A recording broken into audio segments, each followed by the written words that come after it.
Hello मेरी shining stars. तो आज हम करते हैं कक्षा 6 हिंदी व्याकरण मनस्वी पाठ्य पुस्तक अध्याय 21 कहानी लेखन। गद्य साहित्य की सबसे प्रमुख विधा कहानी लेखन साहित्य का सबसे प्राचीन रूप है। किसी घटना का मनोरंजन से भरा चित्रण करना ही कहानी लेखन कहलाता है। कहानी न केवल मनोरंजन का साधन है बल्कि शिक्षाप्रद भी होती है, यानी इससे हमें शिक्षा मिलती है। कहानी का मुख्य गुण उसकी रोचकता है। सुनने पढ़ने वाले का मनोरंजन करने वाली कहानी ही अच्छी कहानी मानी जाती है। यह कल्पित, ऐतिहासिक, सामाजिक, भावनात्मक, आंचलिक किसी भी प्रकार की हो सकती है, लेकिन श्रेष्ठ कहानी वही होती है जो पाठकों के मन को छू ले। रोचक, मर्मस्पर्शी, भावना से भरी कहानी ही अच्छी कहानी मानी जाती है। तो कहानी लिखते समय निम्नलिखित बातों पर ध्यान दिया जाना चाहिए। कहानी छोटे छोटे वाक्यों में लिखी जानी चाहिए। कहानी मनोरंजक होनी चाहिए। कहानी का एक उद्देश्य होना चाहिए। कहानी शिक्षाप्रद होनी चाहिए। भाषा सरल और आकर्षक होनी चाहिए। कहानी का शीर्षक छोटा और प्रभावशाली होना चाहिए। कहानी सदैव भूतकाल में लिखी जानी चाहिए। तो निम्नलिखित कहानियों को ध्यान से पढ़ें। पहला है नकल बिन अकल। तो हमारे पास एक ये सुंदर चित्र दिया हुआ है। एक कौवा था, वह रोज नदी किनारे जाता और बगुले को नमस्कार करता। धीरे धीरे दोनों में दोस्ती हो गई। बगुला मछलियां पकड़ता और कौवे को खिलाता। बगुला अपने अनोखे ढंग से रोज नई नई मछलियां पकड़ता। कौवे को हर दिन नया भोजन मिलता। बगुला आसमान में उड़ता, लेकिन निगाह उसकी बराबर नीचे रहती। अपनी लंबी चोंच पानी में डालता और पैर ऊंचे रख झट से मछली पकड़कर किनारे पर आ बैठता। कौवा यह सब देखता, उसका मन होता कि वह भी ऐसे ही मछलियां पकड़े।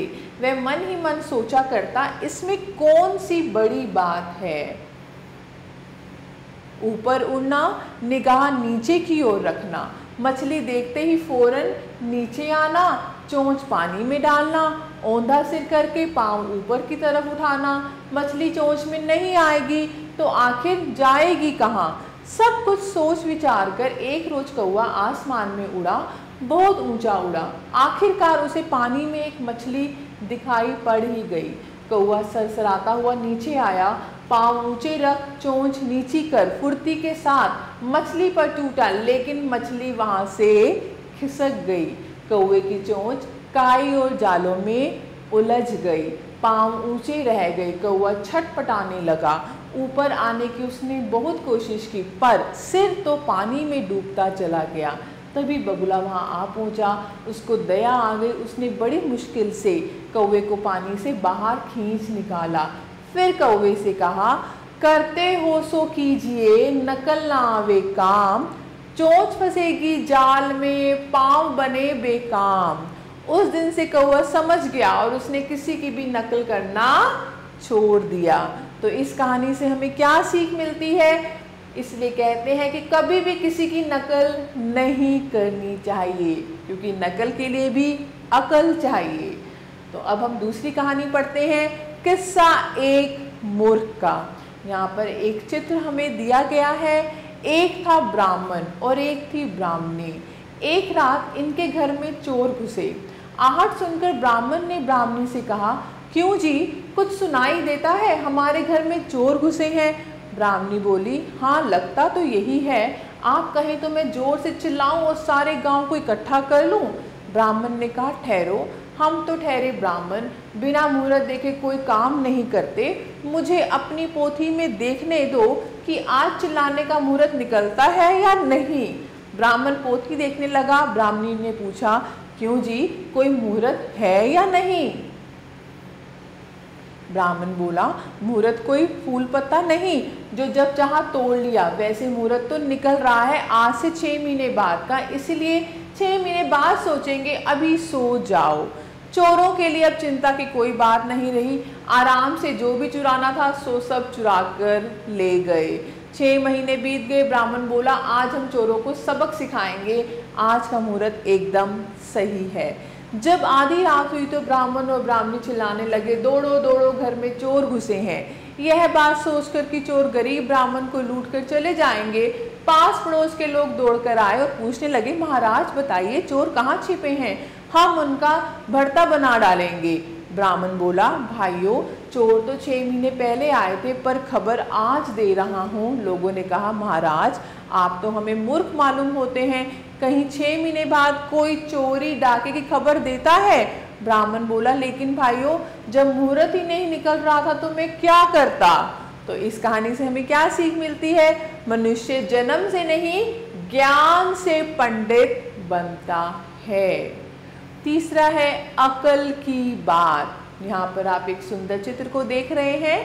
छत्रपति शिवाजी एक बार अपनी सेना से बिछुड़कर एक ऐसी जगह जा पहुंचे जहाँ दूर दूर तक आबादी का नामो निशान नहीं था, अंधेरा हो चला था।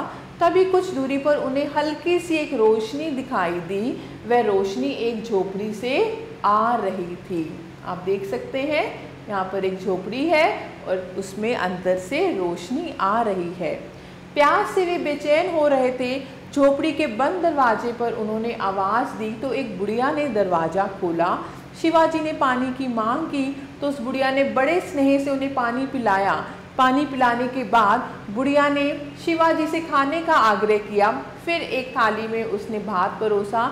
शिवाजी भूख से व्याकुल थे तो झट एक बड़ा सा कोर भरा, पर तभी आह करके रह गए। बुढ़िया ने जब यह देखा तो बोली, तू भी शिवा जैसे स्वभाव का है। शिवाजी चौंक उठे, बोले, माता तूने मेरी तुलना शिवाजी से कैसे की? बुढ़िया बोली, जिस प्रकार शिवा आसपास के छोटे छोटे किले ना जीतकर बड़े बड़े किले जीतने की उतावली करता है, उसी प्रकार तूने भी किनारे के भात न खाकर बीच से बड़ा कोर भरकर हाथ जला लिया। बुढ़िया की बातें सुन शिवाजी की आंखें खुल गई। उनकी समझ में आ गया गरीब बुढ़िया ने कितनी अकल की बात कही थी। तो इस कहानी से हमें सीख मिलती है, ज्ञान के लिए हमेशा दिमाग खुला रहना चाहिए। अब यहाँ पर संकेतों के आधार पर कहानी की रचना करना, गधा और नमक। तो यहाँ पर एक कहानी हमें दी है और कुछ संकेत दिए हैं, तो हम यहाँ पर कहानी की रचना कर सकते हैं। ऐसे ही दूसरा है किस्सा अकल के एक दुश्मन का। अब आपकी बारी। निम्नलिखित शीर्षकों पर कहानी लिखिए। पहला है गधा और नमक, दूसरा है किस्सा अकल के एक दुश्मन का और तीसरा है बंदर और टोपी वाला। तो प्यारे बच्चों, आप सभी का तहे दिल से बहुत बहुत धन्यवाद। मैं आशा करती हूँ आपको ये सब अच्छे से समझ आया होगा और आप हमेशा खुश रहिए, स्वस्थ रहिए।